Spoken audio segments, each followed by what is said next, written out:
0 to 60 can define a performance car, but it's the fastest 60 to 0 that's the aim of Tarok's brakes. From road cars to race cars, circuits, special stages, or the autostrada, nothing reduces speed like Tarok's brakes. Italy gave the world the art of Da Vinci and Michelangelo. Tarok's has given drivers the art of stopping. For more information and to acquire your own masterpiece, visit tarox.co.uk.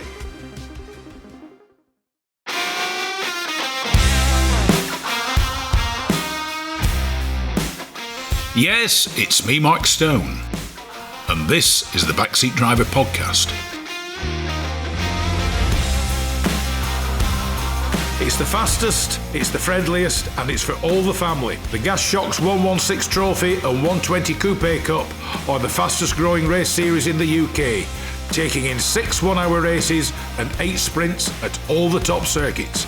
Visit 116trophy.com to find out more and get yourself behind the wheel.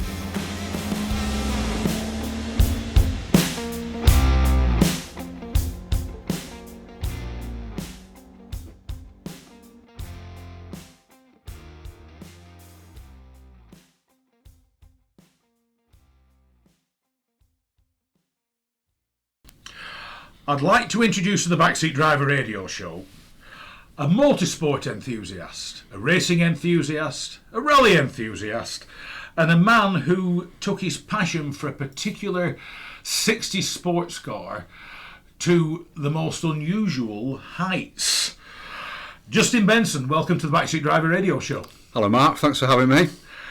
Before we get on to your, shall we say, passion for Italian 60s sports cars, you've had, in many ways, quite a colourful racing and rally career, haven't you? Well, I've certainly been through a few cars in that time. I'm not sure that I've ever been successful at either racing or rallying, but I have had a ball, yes, right from a very early age, right out of school. I mean, what did you start with?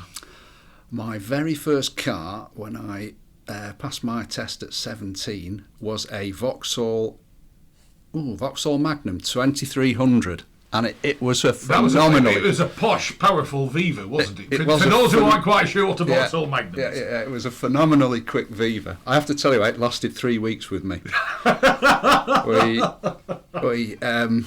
We put Forest Springs on it, Bill Steins, and we thought we were going to be the rally boys of the century. And 3 weeks in, my welding failed, and we barrel rolled this car through Derbyshire, and that set the scene for most of my racing and rallying career, I've got to tell you. Plus, you also learned how to weld after that as well, didn't you? I did improve my welding a lot after that, yes. Yeah. But bear in mind, this was 17, and we could do anything back in the day.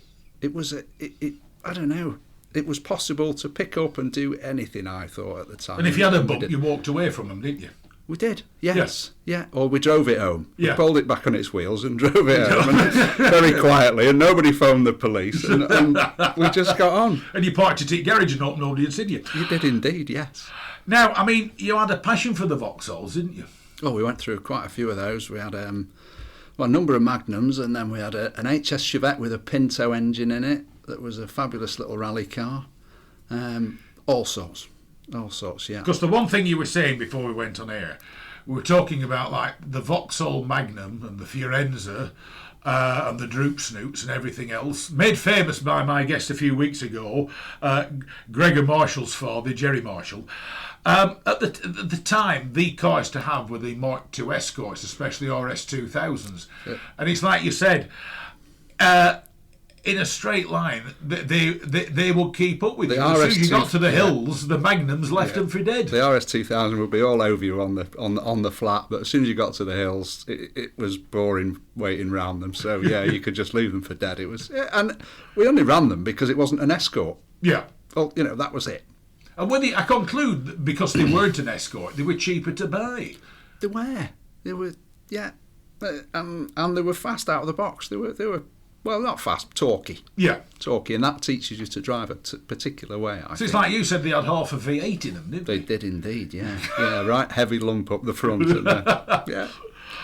And from there, I mean, you also enjoyed racing and rallying Fiat Unos. The Fiat was a fabulous idea. We took a 1300 Fiat Uno rally car We dropped the suspension, welded up the rear subframe, put a roll. In fact, I had a roll cage in it. Threw one of the seats away, and we went. we went racing with the Fiat. I can't even remember what the series was called, but it was about 1,300 overhead cam Fiat engine cars. So 1283Ps. Unos, I can't even remember what the other things were, but it was a level playing field, and it was so much fun. And it's like you were saying, single carb and everything else, and you did next to nothing to them because you couldn't do anything to them. And you could drive it on the limit. 1,300 car on a circuit, on the limit. Everyone had the same tyres, everyone had the same camshaft. It was so much fun. Yeah. And, we built a car there for peanuts, put it together, and it must have done 5 or 6 seasons without a spanner being put on it. It was great fun. Absolutely fabulous. And then there's the shall we say, you've described it as a positive barge. You got yourself an ex-Group N, ex-Paris Dakar, big Peugeot saloon that once again just performed. It did. We bought it off an Irish guy in Ashton who'd done all sorts with it. I think it had done the RAC a couple of times, and that was a huge barge, and you could hurl it around on the limit. It was only a 2.2 engine in this massive car, and we were talking about Peugeots before just being bomb-proof, and it really was. The ultimate car for Africa was the 504, wasn't it? I mean, they did everything. It wasn't a four-wheel drive, but it never seemed to make much difference to it. Yeah, I think the 505 was probably just a later 504 in reality with square panels on it. So it worked. It worked a treat. Yeah. Now, I have friends who love Japanese cars, and the one thing about Japanese cars in the main is they are incredibly reliable, as you've demonstrated with your MR2 doing Le Jog. We did. In fact, I'd sold a car just a little bit before Le Jog, and I thought, I want to do this event, and we went looking for a 35-year-old car, and the only one we could find, in fact, it wasn't the only one we could find, was an MR2, and I thought, that'll do, because I couldn't buy a Corolla with the same engine in. There's the AE86 Corollas, rallied a few of those in the time. And I thought, this is the same engine, this'll do. We picked this MR2 up 2 weeks before the jog. It had been sat for 5 or 6 years. Put fuel in it, changed the oil. New set of plugs and bits and pieces. I don't think we did that. I don't think we've got new plugs in it now. My Navigator from 25 years ago flew over from Australia, and we did Le Jog. By the way, just put it in, if anybody doesn't know what Le Jog is, LEJOG, it's Land's End to John O'Groats, the hard way. It is indeed. We took this car, we didn't open the bonnet on the car for the whole event, and it's 1,700 miles over 3 days of pretty hard going, actually. It's quite tiring when you get to RA. Well, I think they use a lot of old RAC, Rally of the Test stages and things like that. They are the public roads, but they are not the roads most people would use to drive from John O'Groats to Land's End or vice versa. They are the B roads. It's every road you wouldn't use. In fact, absolutely fabulous. But yes, go back to Toyotas and Japanese cars. This car just performed. We didn't have to touch it, and I still own it now, and I love it. Absolutely fabulous. And regrettably, you don't use it very much, do you? Not enough. No, it's sat in it's sat in my mother-in-law's garage at the moment. So yes, maybe next year it'll come out. Now we're getting past this COVID shenanigans. So I mean, with all the cars that you've raced and you've rallied, what's been the favourite ones and why? The Uno was definitely up there because it was cheap as chips. You could drive it on the limit. 1,300 engine. You were driving it on the limit. The other one was a Honda Accord, which we had in the middle of the sort of road rallying days, which was a very early front-wheel drive 1,600 Accord. Bog standard. It did 85 miles an hour flat out, but it was unstoppable. You could take it down any lane, off-road, white, in Derbyshire, Yorkshire, anywhere, and it would just keep going. And it did keep going, and it changed hands quite a few times. And you kept buying it back, didn't you? I did buy it back, and eventually I put it through a wall somewhere up in Derbyshire, and that was the end of that. But yes, that was how it was. I mean, I conclude this would have been like the Motoring News road rallying and things like that. It was that era, yes. Yeah. When, I mean, any people used to... I mean, I knew one lad whose rally car had suddenly developed problems, and he did one night rally in his wife's Volvo 340, a more unfeasible car you couldn't think of. He very hastily fit a set of spotlights to it. And whenever it pulled up at one of the halts, you could smell this car before you could see this car.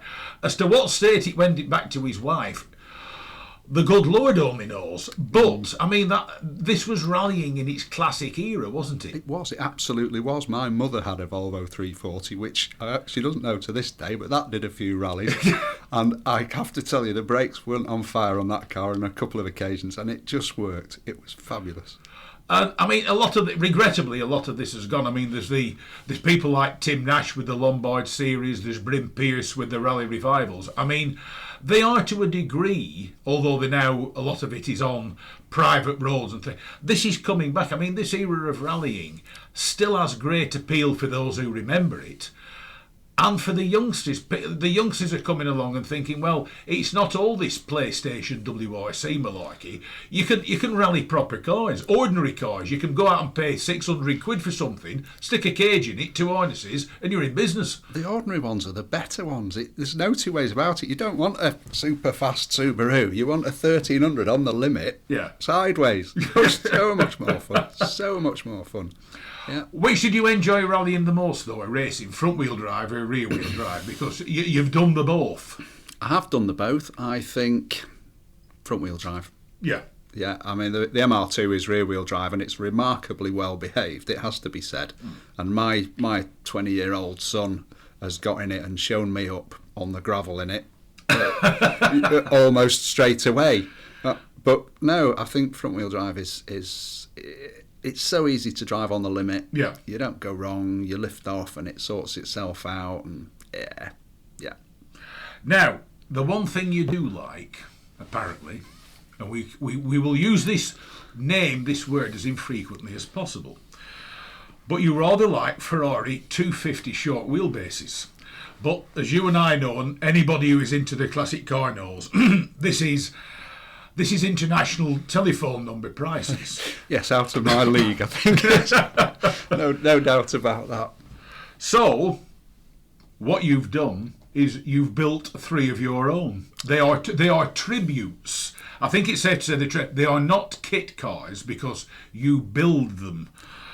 You've built 3, and quite appropriately, 1 in red, 1 in white, which you run, and a green one. They are in the tricolour colours of the Italian flag. Actually, no, the green one is silver. So is it? It is indeed. Yeah, but it's, yes, I did. I built... I mean, what inspired you? I mean, what is it about the 250 short wheelbase? Or was it the easiest one to recreate? Or what made you want to build these cars? I don't know. I was unaware of what was going on. Really, it's about rebodying modern chassis. And my brother came in one Christmas. About 4 years ago, he came in and we were sort of bored. We were looking for something to do, and he said, "Oh, have you seen these?" And we both looked. And I conclude there were ones done by somebody else. Yes, yeah. And we looked at it and thought, "Oh, that's got potential." And 4 years later. It's taken me 3 attempts, but I think I've built the right one this time.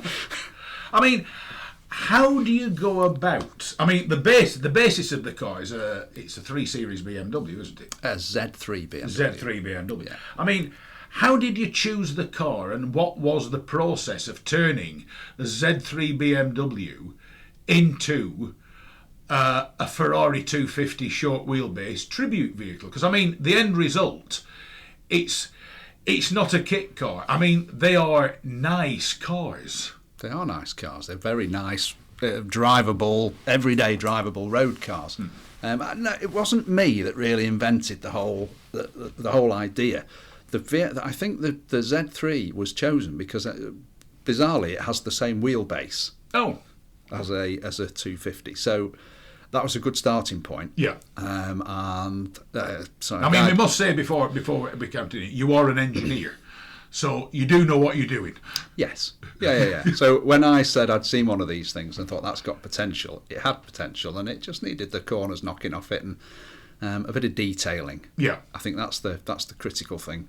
And So what was the process? How did you go about this? Because, I mean, you sat there with a Z3 BMW, nice little usable sports car, and you suddenly decide, I'm going to take this in bits, we're going to make it look like something completely different. But the problem was, you had none of the components to make it look completely different. well, no, the shell came from a guy down on the south coast who'd made some moulds that were pretty close to the real thing. Had he taken them off the real thing, or did he look at them and think, well, we can make that? Yeah, I think it was the we can make that story. Because I'm not being funny, I don't know anybody who owns a 250, and I dare say anybody who does own one is not going to be over the moon about letting somebody take moulds off it, given the sheer value of these cars. No, they're not that close to the original thing, but they certainly invoke that style of car. So yeah, the Z3. I don't know. My brother and I talked about this. 2 weeks later, I trailered a car back from Penzance back to Manchester. A Z3, which was a scrap car, 3 litre Z3 scrapper. We took the panels off it. When you take the panels off a Z3, what you get is a driving rolling monocoque with all the safety kit still on board. So ABS, power steering, the seat belts are still bolted in. Yeah. The door skins are still on. So it has its safety cage. Yeah. So the beauty of doing something like this is that you don't then have to go through IVA tests and things. You've got this fully certified car rolling chassis, if you want. Yeah. And rebody it. So there are all sorts of bodies going on this type of car. But besides rebodying it, I mean, you've every other mortal thing to do. The interiors, the instrumentation, the seating. Yeah. It's got to look right. So I conclude you consulted photographs of 250s and had a little look and thought, well, it needs to be like that. I think it's more about having a feel for what a 60s car was and what was available in the 60s and you know, maybe not particular photographic evidence, but just, I don't know, these were dream cars when we were kids. So, yeah. They still are, regrettably. Yeah. You've got to dream a bit bigger these days to own them. Yeah, so I don't know where I'm going with that now.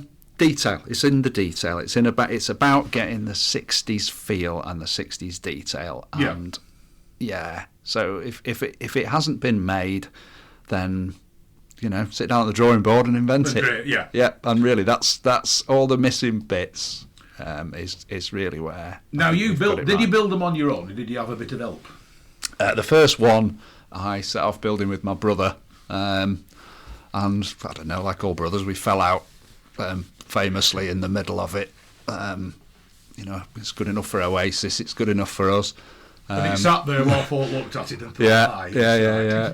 Eventually, I finished it off, and it's a stunning car. A couple of guys, local guys to us, painted it, and it still is a stunning car now. And that's 3 years ago. How long did it take? The first one took 9 months. So, in fact, not even 9 months. Funny, not as long as you might think. No, not even 9 months. In fact, it was January when I towed the car back from Penzance, and I think we were on the road by June, July. So, but you don't get everything right first time. Yeah. And this is something we get on now, my brother and I. But he yesterday he took delivery of 3 guitar necks. I said, why 3 guitar necks? Oh well. You've got to get 2 wrong before you get 1 right. Yeah. And actually, that's exactly what's happened with these cars. But, you know, by the time I get to the 3rd one, that's it. I'm not making another. This is too much like hard work. And, I'm not saying it's perfection now, but I'm happy with it. Yeah. I'm happy with where it's gone. The first 2 cars, we didn't touch the interior. So the first 2 cars have basically BMW Z3 interiors in them? Pretty much, yeah. They still have got them in. And, you know, to glance at them, it doesn't matter. You don't see that. What you see when you look at the outside is a glorious, glorious 60s supercar. Yeah, Italian sports car. Oh, utterly, yes. So nobody notices the interior, which is a shame because actually on this last car, it's the interior that's taken all the time. It was 3 years in the making, this one, and this is the one that you're in today. It is indeed, yes, yeah, and I love it. Yeah. So you put the effort into the one that was yours. Well, I've never built these things to sell. I never intended to sell them, and yeah, what can I say? Everything's for sale, isn't it? So, I mean, in that case, if you didn't intend, why did you build 3? What did you set out to build 3? No, I didn't set out to build 3. I set out to build 1. And then you think, I can do this a bit better, and we'll change this, and we'll change that. Somebody came along and wanted to buy it. Yeah, and I still get on very well with the guys that have got the other 2 cars, and we have a lot of fun. They're a fun thing to drive. They're an everyday driving car, and that is, it's priceless.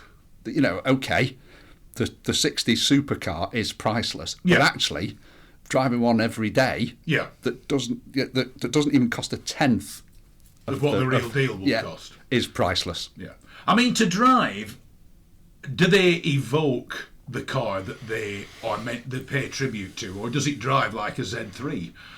No, I think we talked about this before. You put a wooden steering wheel in, extend the gear knob, and suddenly you think you're driving a 1950 Riley. Yeah. It slows everything down. Phenomenally. Yeah. Yeah. So when you've built them, I mean, on the logbook, what does it say they are? They're still MOT as a BMW Z3. Yeah. Practically, though, you need to change the name. The DVLA will change the name on the logbook to something a bit more in keeping with in keeping, but that's not going to attract attention from the boys in blue, because if they're following you down the motorway, looking you up on their ANPR stuff, and they see a BMW Z3 that clearly is not a BMW Z3 in front of them. So, because I suppose the thing is, if you look at the back, well, I mean, the 250 short wheelbase is as glorious from the back as it is from the front. Oh, yeah. But no matter how you view it, it's certainly not a Z3 from the back. No, not at all. No. So, the rightly so, the DVLA will rename the logbook. It's still a BMW in its core, and it will always be manufactured by them. Yeah. Because that's the safety monocoque that you're using. Yeah. So maybe, I don't know, 250, or probably not 250, but certainly GT coupe or something like that. Right. That will take the. So it doesn't carry the BMW name, and it doesn't carry the name of the great Italian manufacturer on which it's based. It absolutely couldn't ever carry that name. But no, it's about practical solutions, isn't it? Yeah. Yeah. Now the interesting thing is, one of the cars is owned by a future guest, Mr. Neil Calvert, rally driver extraordinaire, and he has the red one. And I know from time to time he does compete with the car. He does, yes. Yours is a road car. Yeah. But the one thing about your road car and Neil's red one, they are used quite frequently as everyday cars, aren't they? Because, I mean, that was the intentions behind them. It was the glorious looks of a 60s car, the feel of a 60s car, but it's modern enough to be used as a daily driver, if you want it to be. Well, central locking, electric windows, ABS, power steering, traction control. Everything the original never had. Air conditioning. What else could you want? The remote control button still works. Get out of the car, lock it, walk away. What is the reaction to these cars? Because I'm a little bit known for, I'm a great one for saying, if you can't afford the real thing, don't bother. And one of the most reproduced, well, two of the most reproduced cars are the Lotus Super 7, of which there are many and varied kit car models, besides what you call the real deal, the Caterham 7 and the Westfields. And the other one that is reproduced in phenomenal numbers is the Cobra, the AC Cobra, that are affectionately known as fake snakes. Yeah. But all these cars are built by their owners. They buy whatever, a Ford Sierra, Ford Mondeo, or whatever, they're based on those. And I know the guys at the Northwest Kit Car Owners Club, and I take the mick out of them, and they take it in good humour and good faith and everything else. Because I grew up with a grandfather who owned a real Cobra, so I can tell immediately it's not the real thing. But what's been the reaction to these cars? Because I conclude genuine 250 owners will have seen them. They will, and it's not going to pass off next to a genuine car. There's no chance of that. It's an evocation or whatever you want to call it. But I don't know. I was late tonight. Yeah. Because I called in to get some petrol. Yeah. And a lovely lady collared me. And we must have had a 10-minute conversation about the car. Yeah. Her husband had got some Rileys or whatever Yeah. it was from the 60s. And she said, oh, my husband, we'd love this. And we had a fabulous 10-minute conversation. And that's what it does. It just, if I leave it on Sainsbury's car park, Yeah. I can virtually guarantee I'll come out and somebody will be taking a picture of it. And we'll have a lovely conversation about it. Yeah. You can't kid on. It's not a real thing. It's not. It absolutely is not that. Yeah. And there's no reason for people to believe that it is. So you can have that conversation and just say, it's a stunning thing. Everybody loves it. And yeah. Well, as you said, I mean, if you look back, I mean, there's various era of cars. I mean, there's the 20s and up to the mid-30s where nobody could touch the French. No. But a lot of these cars back then were, one better description, a rolling chassis that was then bodied by somebody else, apart from the Bugatti racing cars, which Ettore bodied himself, because, I mean, they weren't meant to look good. Well, they were meant to look good, but they were there for a purpose. Then you move into the late 40s, early 50s, and styles were changing. There was the heavy American influence. There was. But then you look at the Italians, and the Italians have always turned out a work of art. I mean, you look at Alfa Romeos over the eras, over the decades, and there's one thing you can say about an Alfa Romeo. The one thing Alfas are is stylish. And naturally, dear old Enzo turned out staggeringly stylish cars, because his idea was win on Sunday, sell on Monday. But not everybody wanted a racing car. But a lot of the cars he produced were sports cars, touring cars, racing cars. It was all the one car. And the 250 and the 250 short wheelbase and the 275 and the I think it's the 330 Mia Miglia were stunning sports cars and touring cars, but very efficient racing cars and rally cars. And this is what people don't see these days, and this is what your 250 Evocation, a tribute, recreates. The days of when a car was all things to all people, provided they had the money. Yes, yeah. I don't know. Yes, they did. I mean, I think that certainly with the 250, the competition cars had an alloy body, yeah, and the road cars, the Lusso cars, would have had a steel body. Yeah, that was the only difference. They're on the same chassis, same engine. Yeah, and why not road cars? And yeah. But the thing was, a lot of people who bought them as a road car would still compete in them, yes. Though they didn't buy. Okay, I think if you spoke nicely to the boys and girls in Maranello, especially the Enzo himself, he might make you one, or he might sell you one that has come to the end of its life with the factory. But it made little difference. I mean, people bought these cars and competed in them. They did, and I don't know. We weren't far from that in the 80s. We were just picking up whatever we could and racing and rallying it. These days, a racing car is so far removed from an ordinary road car, and that I think that's the difference. That's what's changed. And in my opinion, it's a shame, because I mean, your evocations come from an era when there'd be many a little boy, probably in Italy or in London or one of the major European capitals, would stand and gaze through the showroom windows at these cars. Yeah. And just his mind would run away in fantasy about maybe one day he might own one, or somebody might pay him to drive one.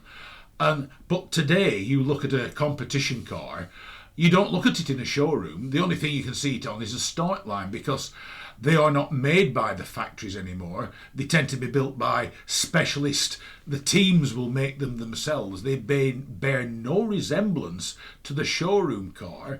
They are, in many ways, in my opinion, modern motorsport, be it circuit racing of modern cars and rallying of modern cars, excludes the general public, excludes the normal buyer, because he cannot relate to the car he sees to the car in the showroom. I couldn't agree more. And any fun that I've had in motorsport really has been in the cheaper end of the spectrum, standard car, running it on the limit. Yeah. And yeah, that's what's missing. The other thing is as well, 60s, 50s, 60s, 70s, possibly 80s motorsport taught people how to look after cars, because unless you employed a mechanic or your mate was a mechanic who used to come along and do it for you, if you bent it or over-revved it or done whatever to it, that was an era of motorsport when the competitors looked after their own cars, especially like motoring news night rallying level. Yeah, I think these days we think of it as barnyard engineering, and it was and is and still is possible to run those cars in that way. But these, you go to a modern car, too much electronics and everything. Well, they don't encourage you to lift the bonnet, do they? They don't even have a dipstick anymore. You press a button that might tell you if it needs a bit of oil in or not. Yeah. You are completely removed, and that's something with your 250. Okay, underneath it's a BMW, but it will still encourage its owners, okay, there's only 3 owners, you being one of them, to look after the car themselves to a degree. I mean, if they're going out on a Sunday morning, I mean, it's one of the things I do with my Morgan. If I'm going out to do a long ride or early on a Sunday morning, I spend, probably only takes me 20 minutes, but I spend part of Saturday afternoon in the garage checking the Morgan over. And it's part of the pleasure of owning it. And I conclude that's something that, though the 250 is a modern car underneath its 60s apparel, will tempt its 3 owners to look after it more. I look after it, clean it, but I've got to tell you, this last white car, I've built it, put it on the road, and I don't think I've lifted the bonnet since I finished it. So, no, your theory's your theory's down the pan. Blow me on theory out there. You have. But I think that was about the fact that the third guitar, you get to the end, and I didn't rush it. It's 3 years this one's taken me to do. And so it took you longer than the first 2? Yeah, because it didn't go on the road until it was finished. Right. And it absolutely was finished the day it MOT'd, and I genuinely, I don't think I have lifted the bonnet. Yeah. Which I think I've scored. That's it. Yeah. It's like you said, you drive it differently. What sensation do you get when you're driving it? Because not only does it look like a 60s Italian supercar, but you built it. Okay, you didn't build the running gear because, as we all know, it's a Z3 underneath. But it's got to give you added pleasure to drive it, knowing the fact you built it. Absolutely. No doubt. It's... I don't know, is everyone looking at you? I don't know what it is. It's... Well, not being funny, it's like out in the Morgan, people do look at you and people smile at you and wave at you. They do. Certain cars you drive for the pleasure of ownership because you want to own them, but you know full well you will attract attention in them. Yeah, and I don't know, maybe that's why we do it. Maybe that is the nub of it. But actually, no, it's a nice thing to drive. And if it makes people smile, well, come on, happy days. Now, you've already said you're not building any more. So what's the next thing you're building? Because I've met too many people like you who say, that's it, no more, I'm not doing that again. And 6 to 12 months down the line, you suddenly discover they are doing it again. If you did do it again, what would it be? Would it be another 250? Would it be another Italian? Or would you look at something like an Aston or a Jaguar? Or what could tempt you to do it again? I don't know. I think it would have to be a genuine, a classic restoration rather than recreation. Yeah. And I don't know. The right thing will come up. It might be an Alfa maybe, an early Alfa or a Lancia Fulvia, something like that. So it would be Italian? Me. Yeah, and it would be something with a bit of a rally history to it. So, yeah, something of that ilk, but then they're all rotted away, which is which is the benefit of a modern BMW chassis, I suppose. Well, that's the thing with a lot of Italian classic cars. People say, "Why don't take it out in the rain?" Why not? Well, it probably will fall in bits because they were never built. Enzo didn't build his cars to last for the simple reason he wanted them to come back and buy another one. I had a 3-year-old Alfa Sud back in the day. Great car, absolutely fabulous, and it looked absolutely stunning until it rained, and then it left brown stains on my mother's drive. And you just know it's not a keeper. Yeah, and that was the case. I mean, they are incredibly rare now with the little Alfa Suds, especially if you got the 1.5 Ti Cloverleaf. I mean, that was an awesome little thing. They were fabulous. Again, drive it on the limit. Little engine, drive it on the limit. Front wheel drive. Really, as it came in. Yeah. Between there and the Astras, and gorgeous little car, but all rotted away. Now, you did the jog in the MR2. Do you still hanker or have ambitions to drive in any of the big classic long distance rallies? Yeah, we've taken the MR2 and we've put a stage rally logbook on it. We've rebuilt it a little bit, beefed it up a bit, and I don't know, I'd love to go and do Mull and places like that. I haven't done them in the past, so yeah, maybe that's the next thing for me. Yeah. So the urge to not rally has never left you? No, I think I probably took a back seat when the kids came along, and I get a bit older and they've left. So, well, you were saying your lad enjoys doing a bit. Yeah, and unfortunately, he leaves me behind now. Give him a car that's not as quick. Well, maybe not, but he seems quite competent. So, I mean, what's your family's reaction to the 250s? They love it.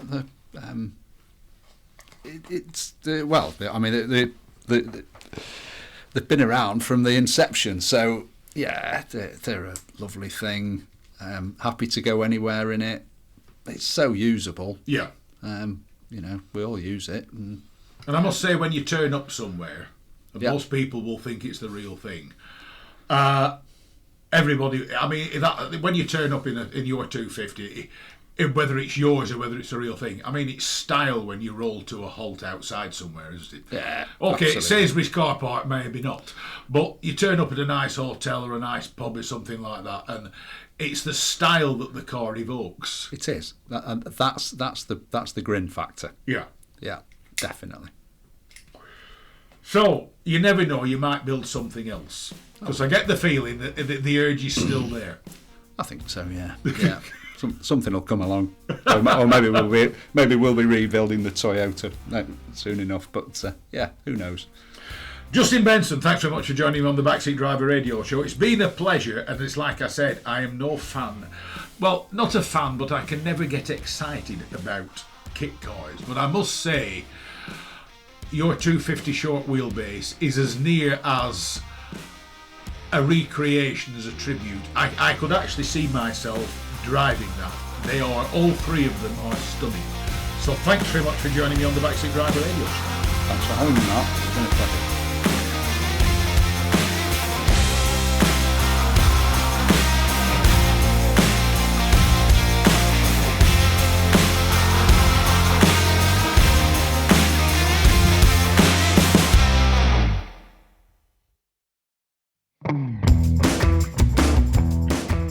Rarely beaten on price, never beaten on service. Whether it's cars, bikes or commercials, Hoddy Tyres are the best in the business. And when it comes to tyre expertise and advice to supplying the correct tyres for your vehicle's specific requirements, nobody comes close to David Lakin and the Hoddy Tyres team.